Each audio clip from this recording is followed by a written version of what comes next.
Exercise 12.3 question number 7। आकृति 12.25 में ABCD भुजा 14 सेंटीमीटर वाला एक वर्ग है।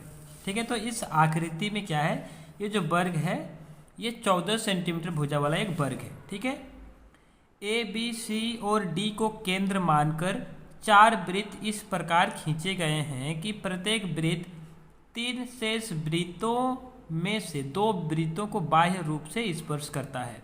ठीक है, तो ये जो ABCD 4 इसके कोण है, ठीक है, उसको केंद्र मानते हुए यहाँ पे वृत्त खींचा गया हुआ है। ठीक है, और जब ये एक वृत्त खींचा तो क्या हो, बाकी 3 में से 2 को टच किया, उसी प्रकार से करते हुए सारे को खींचा गया है। छायांकित भाग का क्षेत्रफल ज्ञात करना है। तो बीच में जो ये एरिया है जिसको छायांकित किया गया है, हम लोग को उसका क्षेत्रफल निकालना है। ठीक है, तो हम लोग इसको हल करेंगे। अभी हल करेंगे तो हम लोग को दे के रखा है वर्ग की भुजा। वर्ग की भुजा दे के रखा हुआ है। वर्ग की भुजा बराबर कितना है, 14 सेंटीमीटर। ठीक है, वर्ग की भुजा 14 सेंटीमीटर है। ओके, तो हम लोग क्या करेंगे, अभी आप एक बात समझिए, जो वर्ग की भुजा है 14 सेंटीमीटर, ये 14 सेंटीमीटर क्या है, आधा जो है एक वृत्त का त्रिज्या है और आधा दूसरा वृत्त का त्रिज्या है। ठीक है, कहने का मतलब 2 त्रिज्या मिलकर एक भुजा बना हुआ है। तो अगर त्रिज्या एक वृत्त का जो हम लोग त्रिज्या निकालना चाहेंगे तो क्या होगा, भुजा का आधा होगा। ठीक है, तो भुजा का आधा होगा ना। ठीक है, चूंकि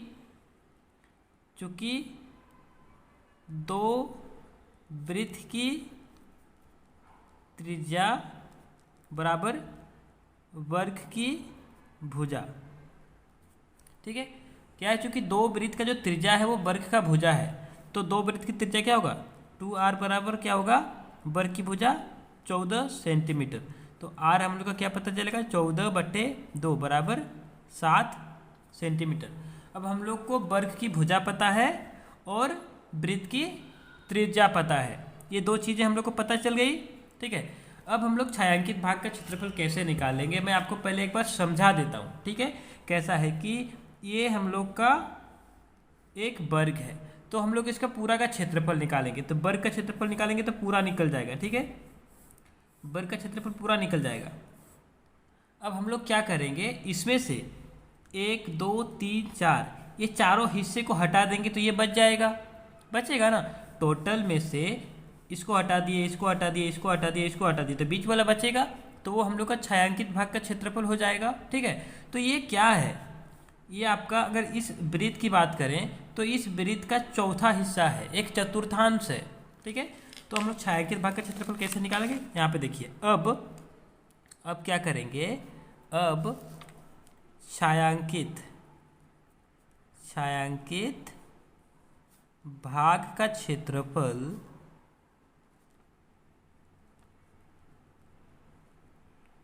छायांकित भाग का क्षेत्रफल बराबर क्या होगा, वर्ग का क्षेत्रफल घटाओ वर्ग का क्षेत्रफल में से क्या घटाएंगे, ये चारों चतुर्थांश का क्षेत्रफल घटाओ 4 चतुर्थांश का क्षेत्रफल, 4 चतुर्थांश का क्षेत्रफल।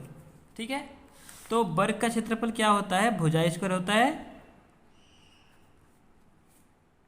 घटाव में 4 गुना चतुर्थांश का क्षेत्रफल क्या होता है, वृत्त का क्षेत्रफल होता है πr²।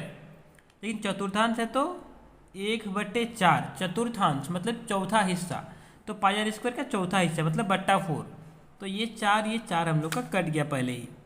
अब भुजा स्क्वायर, भुजा कितना दिया हुआ है, 14 सेंटीमीटर हम लोग को क्वेश्चन में दे के रखा हुआ है, तो यहाँ पे हम लोग रखेंगे 14 उसका स्क्वायर, घटाओ पाई के बदले हम लोग रखेंगे 22/7 गुना त्रिज्या हम लोग को पता है 7, तो यहाँ पे 7 गुना 7, क्योंकि त्रिज्या स्क्वायर में है तो 7 गुना 7। अभी ये 7 के साथ एक साथ कट जाएगा हम लोग का। अब हम लोग का है 14 का स्क्वायर, तो 14 का स्क्वायर कितना होता है, 14 का स्क्वायर होता है 196। ठीक है, 14 का स्क्वायर कितना हो गया, 196 घटाओ, अब 22 और 7 को जब गुना करेंगे तो वो आपका होगा 154, ठीक है। तो जब आप 196 में से 154 घटाएंगे तो आपको 42 यानी कि 42 सेंटीमीटर स्क्वायर बचेगा। यही आपका आंसर होगा। समझ में आया? हम लोगों ने क्या किया, पहले वर्ग का क्षेत्रफल निकाला और उसमें से चारों चतुर्थांश को हटा दिया तो हम लोग का छायांकित भाग का क्षेत्रफल निकल गया, जो हम लोग का 42 सेंटीमीटर स्क्वायर है। आप यहाँ पे लिख सकते हैं अतः